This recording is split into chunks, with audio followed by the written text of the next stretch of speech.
And former Alaska Governor Sarah Palin, well, she has a confession. The woman who worries about the government takeover of health care now admits she used to cross the border for her own health care. She went to Canada.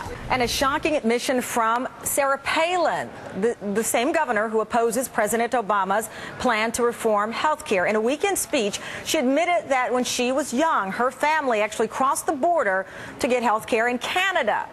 And she said, in part, "I remember my brother, he burned his ankle in some little kid accident thing, and my parents had to put him on a train and rush him over to Whitehorse. And I think, isn't that kind of ironic now, zooming over the border, getting health care from Canada?" Shannon Moore is a progressive radio talk show host, lives in Alaska. It's covered a lot about Sarah Palin when she was governor and now that she's not, and she's with us via Skype. Shannon, thanks for joining me.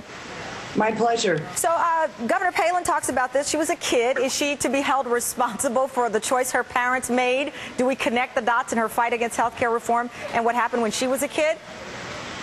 Well, you know, you can't be held responsible for what your parents do, and it's pretty common practice in a lot of border communities in Alaska to have to make this choice. And it was a good choice for her family at the time, and I don't think anybody holds that against her.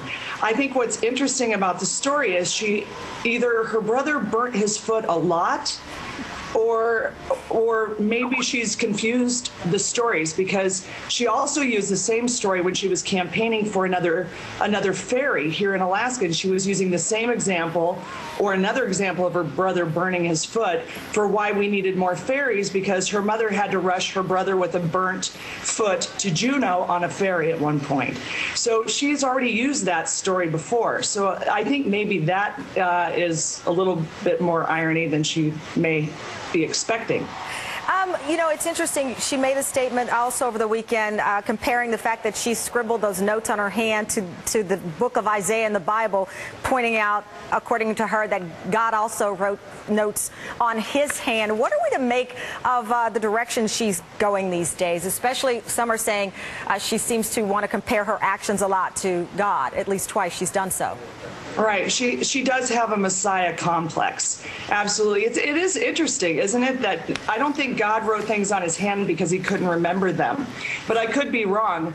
And as far as the health care with her goes, I think it should also be noted that Sarah Palin, her grandchildren and her children have always had Indian Health Services here in Alaska, which is a very successful program for the Alaska Indigenous people. She has that access because of her husband's heritage.